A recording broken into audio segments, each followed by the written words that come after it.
Hey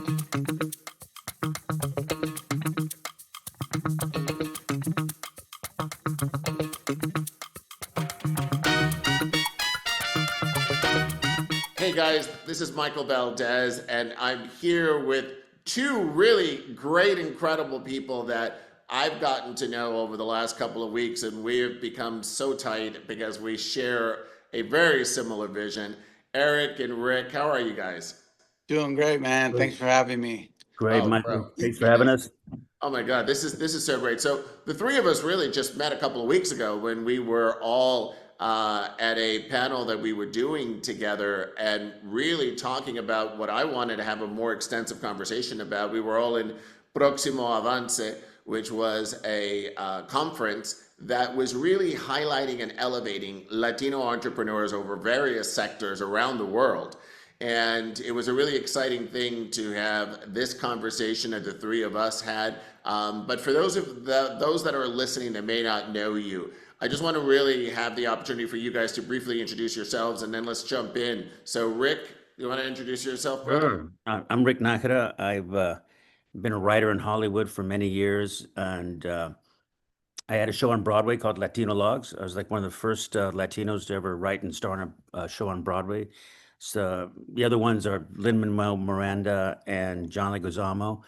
And I came from theater because when I wanted to really tell my Latino story, I could choose theater and then broaden it and get bigger. Like I started working on Living Color and Mad TV and all the great shows.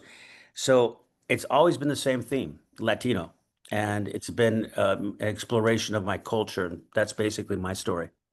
And Rick, you're also very humble because it was Eric that actually knows you a long time, and Eric was telling me that, dude, this is like Hollywood royalty. So, Eric, I want you to help embellish Rick's, and then tell us about you.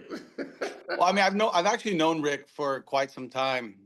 He gave me my first break in TV, so I was really thankful for that. And I knew he had a huge background in Hollywood. I knew like he had done tons of work, Mad TV and Living Color. So he brought something that I hadn't really seen, which is this writing that was for this new market. And I think that's what gravitated us together.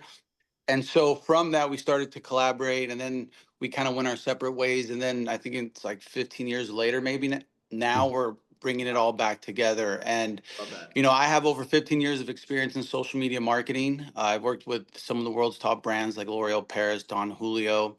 And in the process, I've been able to see how these industries work, how they do their marketing, how they monetize. And it's kind of allowed me to see what we can do for our community. And so I'm trying to bring those same resources, that same knowledge, that same experience to our community and see what we can build. So I'm really excited, to be honest with you. And I Eric, think you've got like 1 million followers on your social media platforms across all Right. platforms. You have an incredible, incredible channel. Yeah, I appreciate it. And what I did was I created a page that was more like entertainment based, Yeah. cultural, trying to pick up on vibes, what's happening in the media, breaking news. And then I created something that was strategically for what's happening to people with their rights, having to do with legal issues, understanding the law. And so those have really taken off, especially because of what's happening right now, right? With the current climate, people are scared and concerned. So having protection, having people that can understand, and then where others can turn to is really, really important. So those are the three platforms, but yeah, they're going really strong.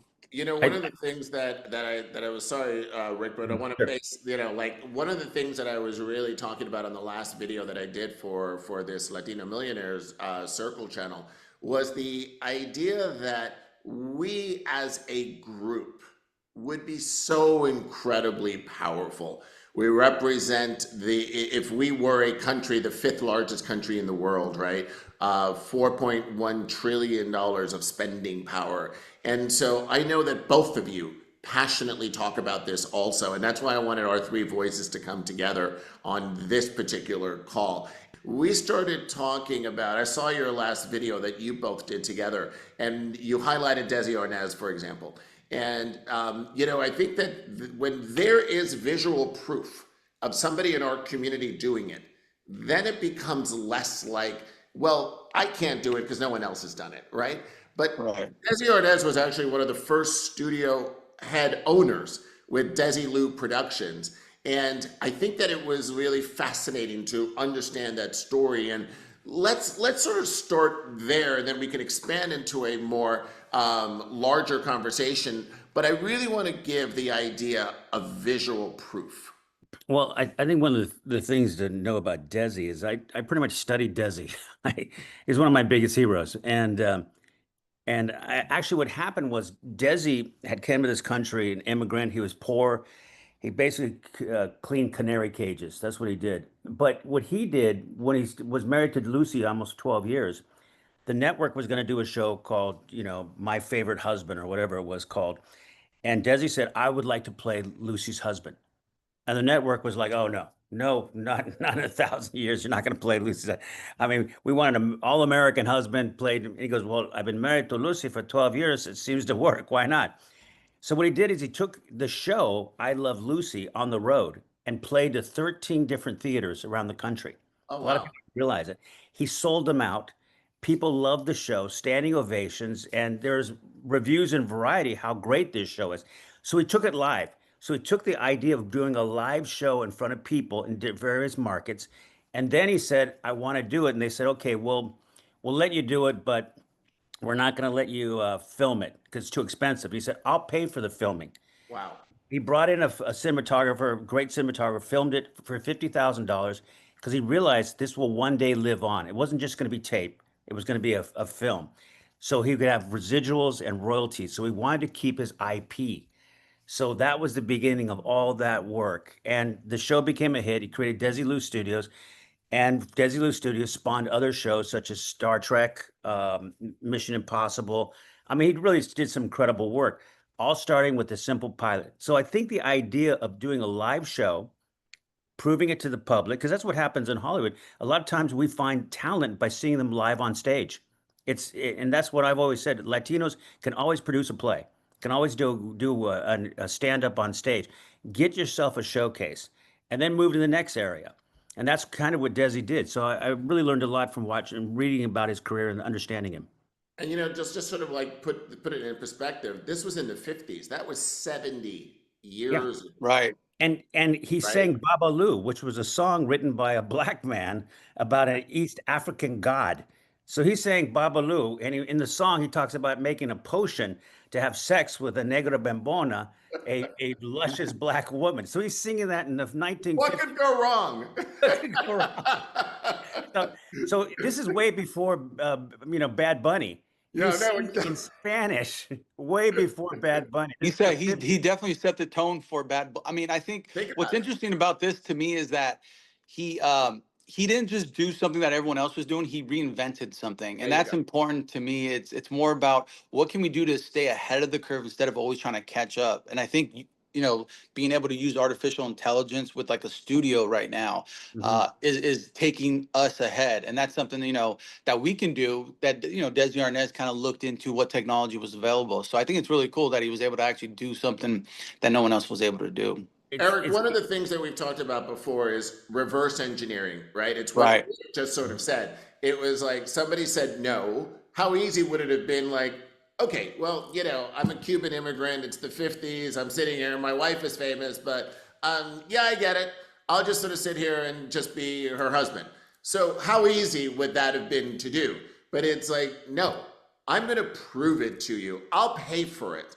I'm going to take it on the road. I'm going to show you it's going to be successful. I'm going to find an audience and Hmm. I'm going to prove to you that this is a yes. So the power of reverse engineering and not taking no for that first answer, which is almost inherent in our community. It Hmm. infuriates me because it's sort of like, no, you can't do that. No puedes. And you're like, okay, right? It's sort of like it infuriates me, but Right. it's like the two of us are on our soapbox to really just sort of say your voice matters. Your voice matters, and what you want to do matters. Go find a way to do it. Yeah, your Yeah. story matters. That's really what everything in Hollywood is about: IP, intellectual property. So your story, that story is going to be used in 1,000 different ways. They'll either, like Mexicans, we'd use everything on a cow but the moo. Hollywood's the same way. They'll take a story and they'll break it up into different things. It'll be a TV special, it'll become a series, it'll become a book, all these different things because the IP. Now imagine the IPs that every single Latino family's had and There you talked go. about around their kitchen table with their abuela and their stories. They're powerful stories that we just don't know about. That's what I love about Erik. Erik really concentrates on history, and I do too. We can learn lessons from history. We can learn lessons from our people. They're great stories, and we can monetize them and use them to keep the money in our community. You talk about the Latino GDP. California is the fourth largest economy in the world, and it's 50% Latino. There you So go. we must be doing something right. And Los Angeles is 50% Latino.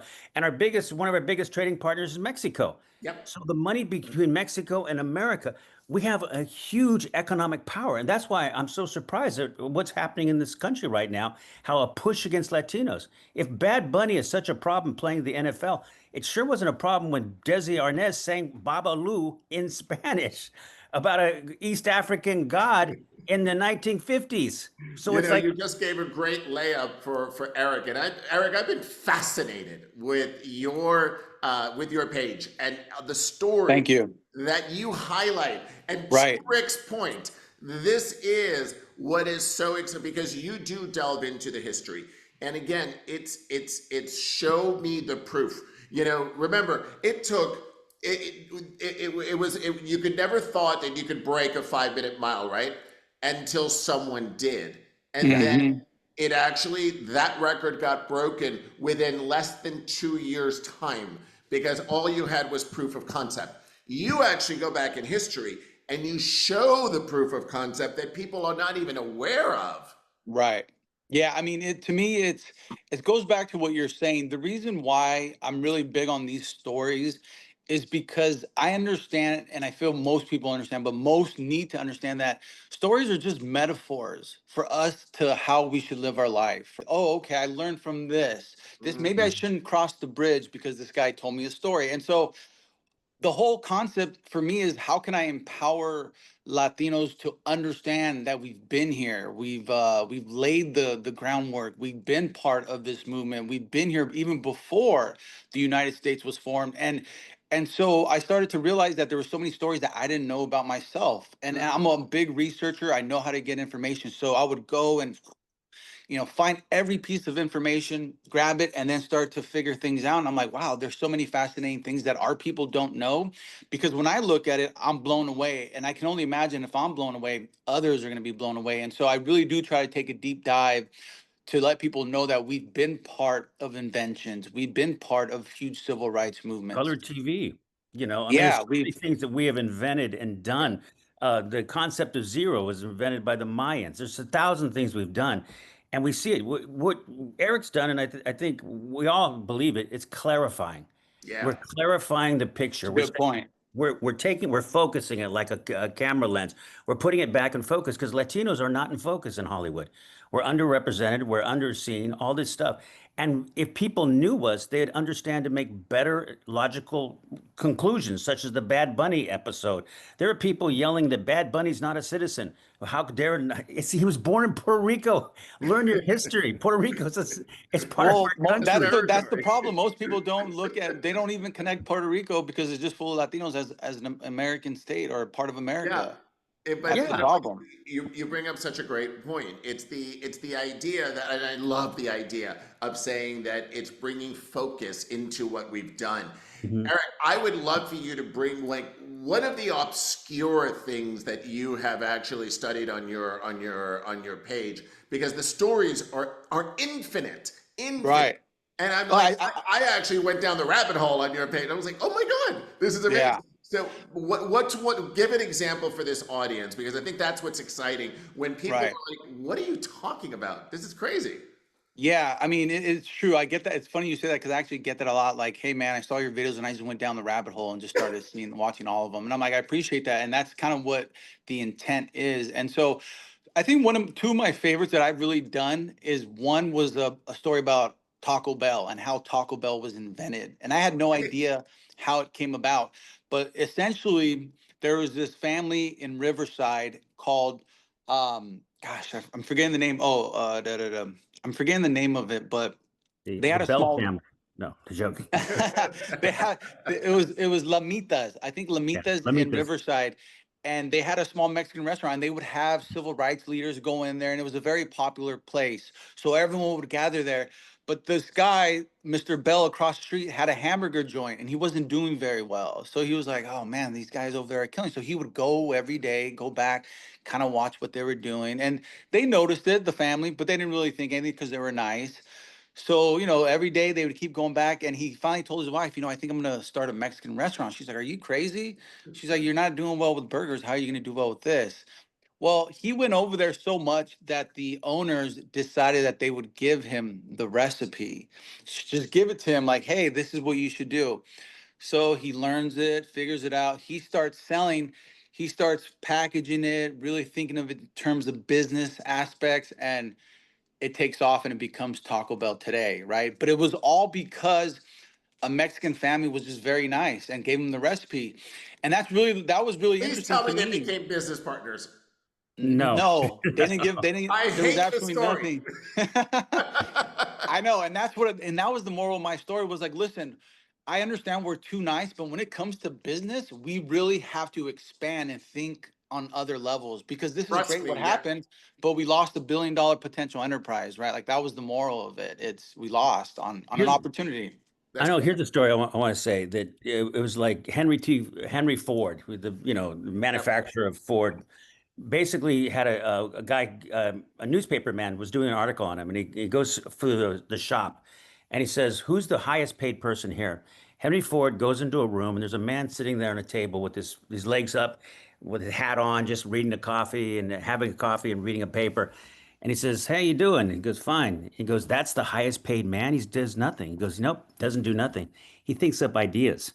He Ah, tells me the ideas, and I improve them."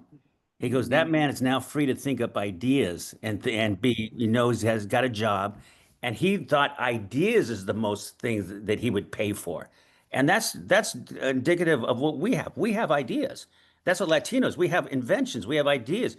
Someone's going to take advantage of it. If it's not us, and it should be us, it'll be someone else. Like you the know, story of Taco Bell. and it's sort of like my favorite sort of Henry Ford comment is whether you believe you can or believe you can't, either way, you're right. Yeah. And Yeah, so it great. really does come right to the core of that, right? It's one of my Right. favorite quotes because that's true. And that story, Eric, just got me angrier, right? Yeah. The idea. You said you had two favorites. Please tell me the Well, second one, and Latino wins in that story. so I was growing up, I was a huge Tupac fan. I grew up in LA, obviously I'm, more of the 90s kid. And so I love Tupac. And I had no idea again until I think my brother or someone told me, did you know that most of Tupac's songs were produced by a Mexican producer named Johnny J? And I was like, what? So again, started figuring this out, looked into it, and I was like, holy shit, a Mexican producer from Compton who like had immigrated here basically was responsible for producing most of Tupac's hits. And so I did the same thing, put it together, did my research, and I kid you not, I felt it. Like I felt this is going to be huge because I'm like flabbergasted by this.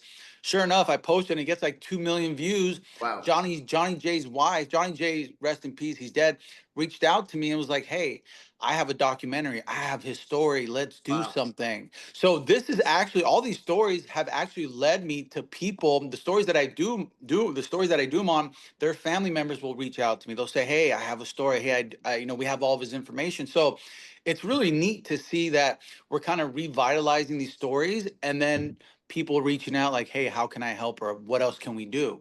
Here's another story. Like I found a story with Chris Montanez, Mexican guy from Hayward, uh, actually became a star with one of his hit songs, and this is in the '50s, like during La Bamba time. Yeah. And basically, the Beatles opened for him in England. He was a bigger star then. This is a Mexican guy from Hayward, and no one knows that story. So it's like we're finding and discovering stories about our people, and that's what we love to do. All right, now hold on a second. You're going to tell me that someone that we've never heard of, that was at one point in history a Latino musician that was bigger than the Beatles when the Beatles opened for him.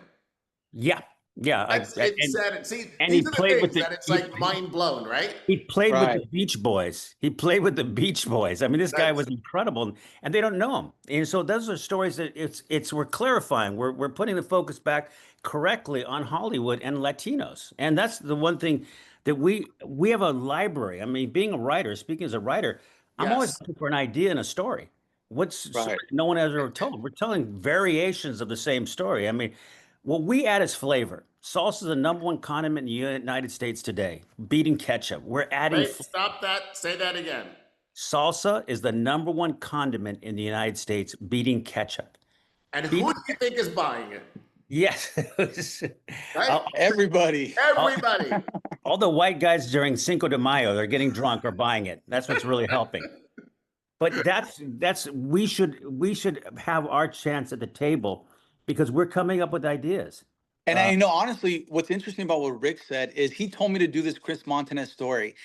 And I kind of sat back on it. And just the other day, someone sent me a video. I have no problem with it, but it was like some white dude in LA talking about it, which is fine. Yeah. And he talked about the Chris Montez, but he put his own spin on it. But that's the power. These stories are actually powerful. And if you tell them, people are gonna engage because guess what? 1 out of every 5 TikTok users is Hispanic. So we're consuming at very fast rates. That's the other thing people don't know. Like the reason why we can win the digital war is because we have more soldiers on the front line. That's how I look at it. Like we have the front line, we're consuming, where we can share. That's why I see the videos doing so well because we're talking to this audience that's been ignored. and You we know, need to you guys are win. throwing nuggets, but hold on. I want to sort of like say, you just say that 1 out of every 5 TikTok users are Latino. Yeah, yeah. And they're coming from Mexico, they're coming from the United We're States. talking globally. This is crazy. Globally. Yeah. 20% of one of the largest social media platforms, probably the second or third, right? Right. In our existence, 20% of the users are Latino. Yeah. I want to even say more so that it ties into just Mexican Americans is 1 out of every 5 because of the usage in Mexico combined with because the usage in America is actually more like our GDP is larger Sure. than Mexico's Yeah. GDP, right? Latinos. So, but it's 1 out of every 5. It's crazy. I have a whole pamphlet that breaks down all the data that I've basically taken from um, the Latino Donor Collaborative. I've taken all over and I said, okay, here's the information on current data, and it's 1 out of every 5 when it comes to media. So Well, we have a stronghold. these are datas that we all know. I mean, first of all, there's Latinos are the highest ticket buyers for movies. There you go. You For know, I mean, everything now, even for music, we're surpassing in music, and everyone. This just came out that we're consuming, streaming, and we're buying tickets to. I'm talking about African American artists more than anyone else, and they Mhm. recognize it. Like rappers today, all these '90s rappers. I'm gonna tell you right now. I'm gonna be brutally honest. Latinos have saved the '90s rappers' careers because they're still touring, they're still going on, and I saw it. I was part of it. I was there when it started to kind of get revived and like guys like DJ Quick and all of these rappers started to really pop off again. And it was all because of Latinos. Like, and they'll You know, say it. and I was in a living color as a writer. I mean, Tupac Shakur would come to a taping. People like that would. We had the live tapings that had what everyone in Hollywood would be showing up there. I remember Yeah. Jennifer Lopez when she was a dancer. I Yeah. encouraged her to be an actress, and you know, I've seen the talent that we have, and our Yeah. future is extremely bright. I know right now it looks really dark in America, and we have to remember that we will win. It's I want to, guaranteed. you know, you both are such incredible leaders in your industry, and you know, it's the idea of the importance of our voice. So, you know, Rick, you're in a very traditional way of getting that message out through traditional storytelling. Erik, you're the one that does it through social media. But I think that there's importance because it's both incredibly important outlets. So I want to ask each of you, really talking to our community. You're talking to our community. We're talking about the importance of our stories. Somebody is like, yeah, that's all great. And this is like incredible. And it really sounds amazing. And I'm sort of inspired. And this is a great, but how do I get started? How do I get my voice out there? So I'm going to ask each of you because it's going to probably be different answers. So Rick, somebody's sitting in whatever, in Plano, Texas, and they're sitting there and saying, look, I'm not in the entertainment industry, you know, I drive an Uber. You know, it's sort of like, how do I get my voice out there? And Eric, I'm going to ask you the same question. So, Rick, go ahead. I would say the first thing, you are in the entertainment industry.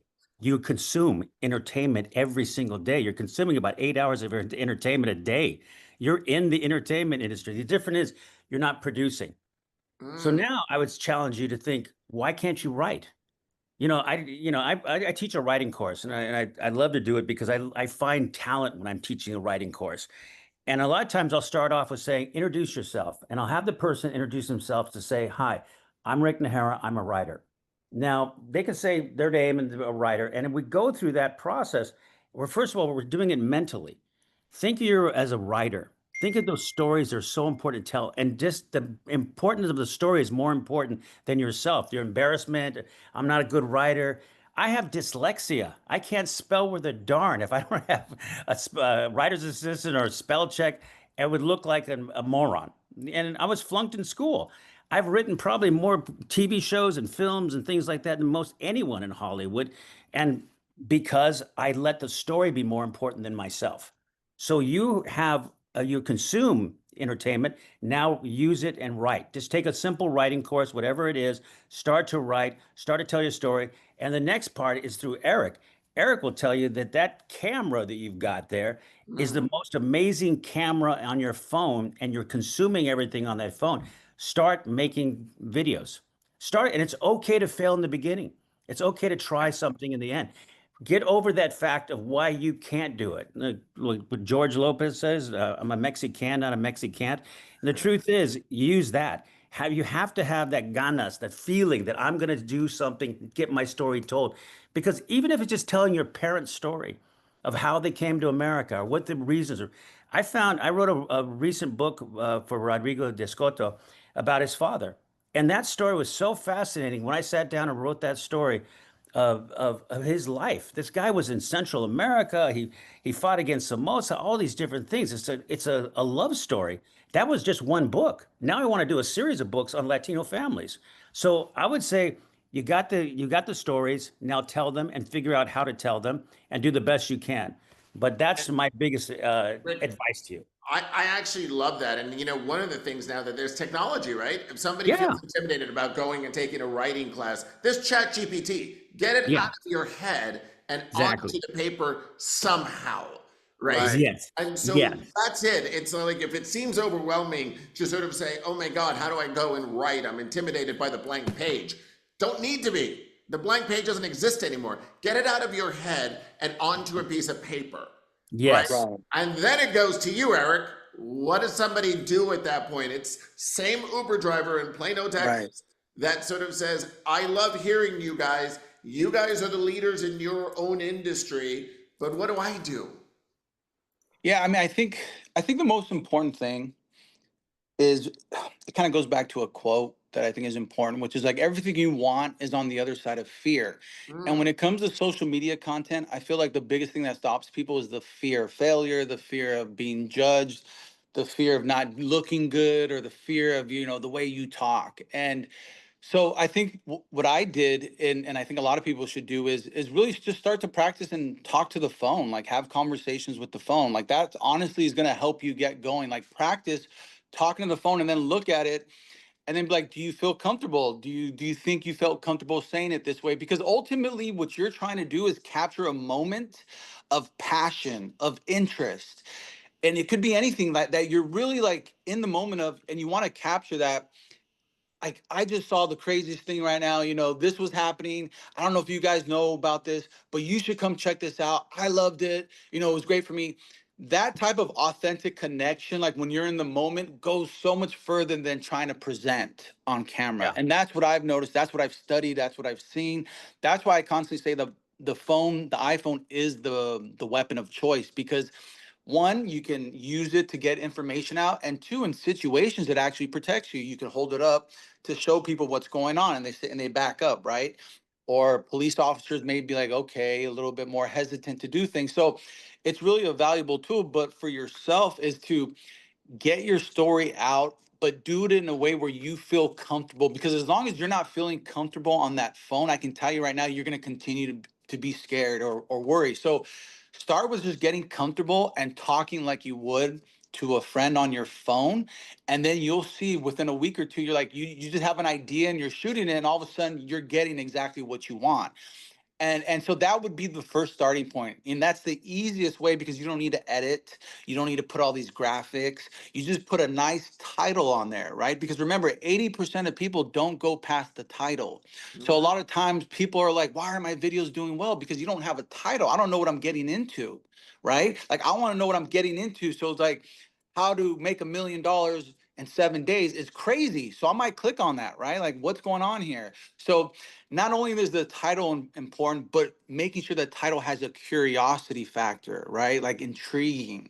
So there's like little layers to doing it, but most importantly is find the passion or a topic that you really care about, and you'll see that it's going to resonate with people. And it could be about anything. Trust me. That is such great advice. And listen, when we start talking about our voice, this is the great equalizer.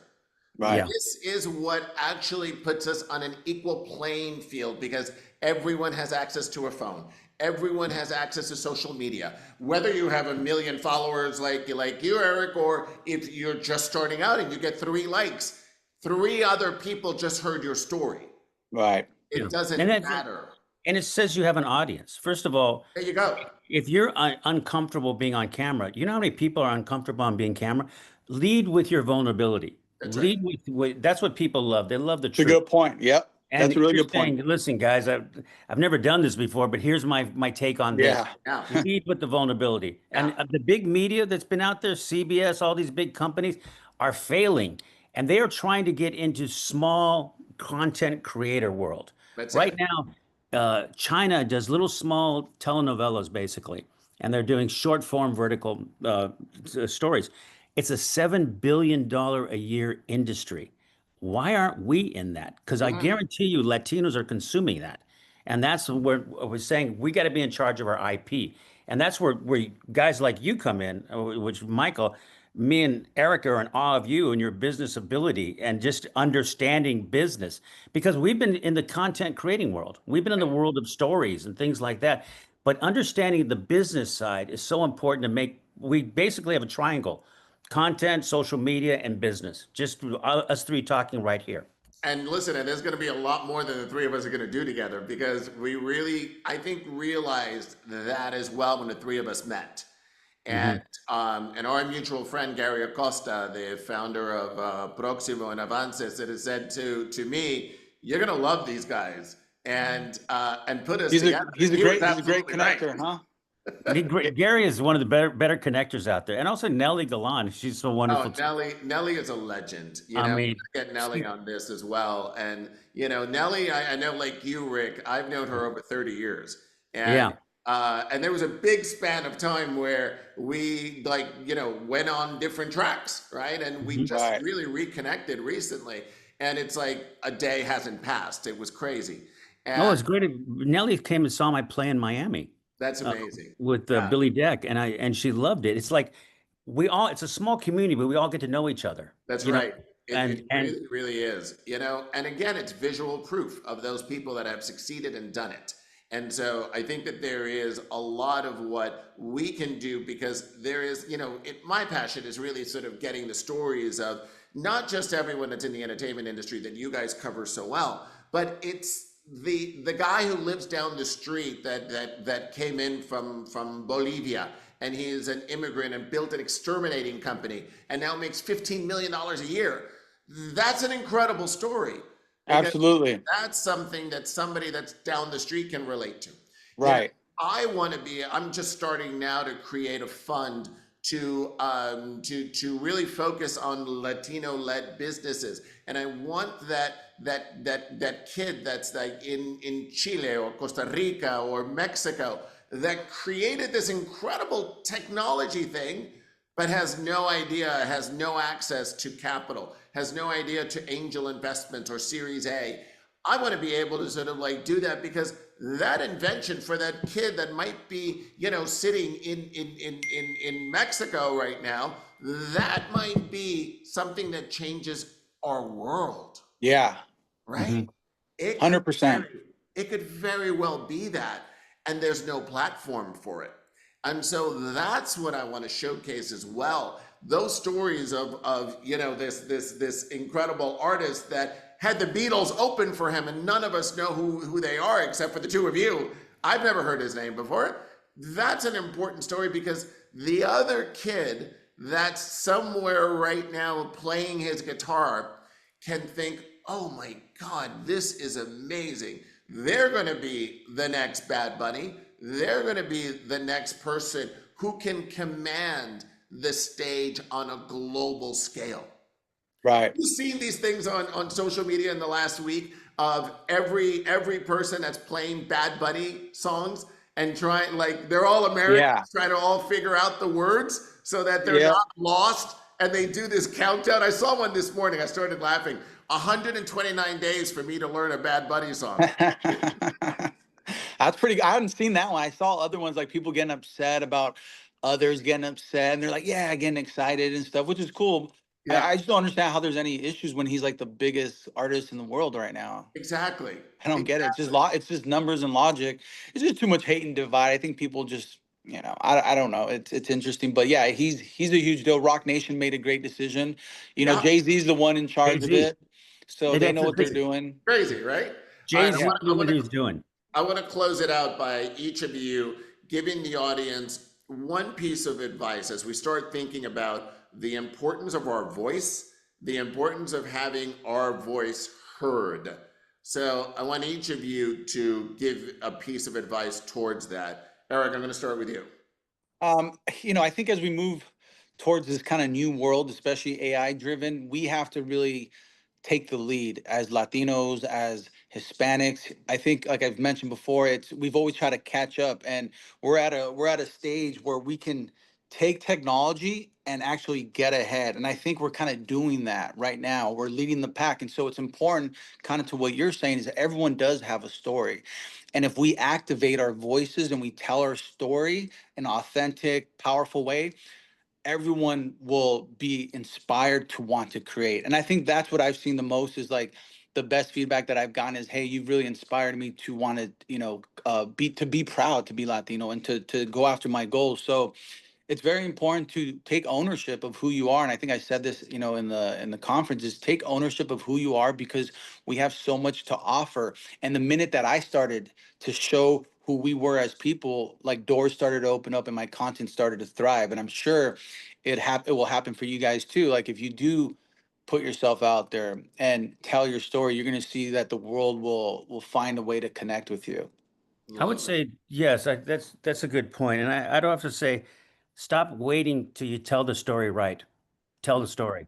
Anne Right. Frank, a 13-year-old girl, uh, and during the World War II, told a story. Just told her diary. Kept a diary. It's one of the most influential books ever written. And also this, we have a history of being writers and storytellers. Don Quixote is the #1 book in the world. So take that story behind you, tell your story, and you can tell it in the voice of anyone and make that story the most important story you've ever told, because we're all adding to this picture of what Latino is and what our culture is, and we're defining it and changing all that. We are in cultural evolution. We're not a museum culture. We're constantly growing and changing. And I think those stories, those myths that we have to tell, will be out there in such a way that they won't be able to forget us. And that's the market, because in a lot of ways, Hollywood has excluded us, intentionally excluded us. And now we're including us. That's the thing. And we have to have that revolutionary thought, because especially now, especially these days, we've had 3 reparations for the Latinos, sending Mexicans back to Mexico. That was during the 1940s. It was during also Operation Wetback. That was during Eisenhower's time. And now, billions and billions of dollars spent to stop Latinos from being in this country. And let's call it what it is. It's racism.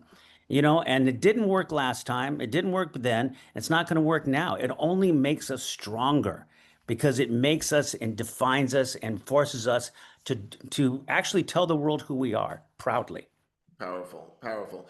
And mine is just going to be, let's stop asking for permission to speak, right? It is the idea that we're all begging for a seat at the table, trying to figure out how we get there. And it pisses me off. And I say, forget that, bring your own table. You Yeah. Right. decide who sits at your table. You decide what your voice is, what your story is, and who you're going to surround yourselves with.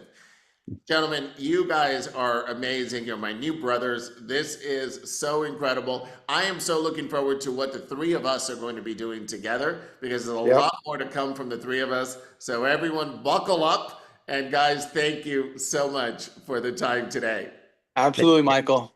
We'll be Thank in you, man. touch. Thanks, Definitely. guys.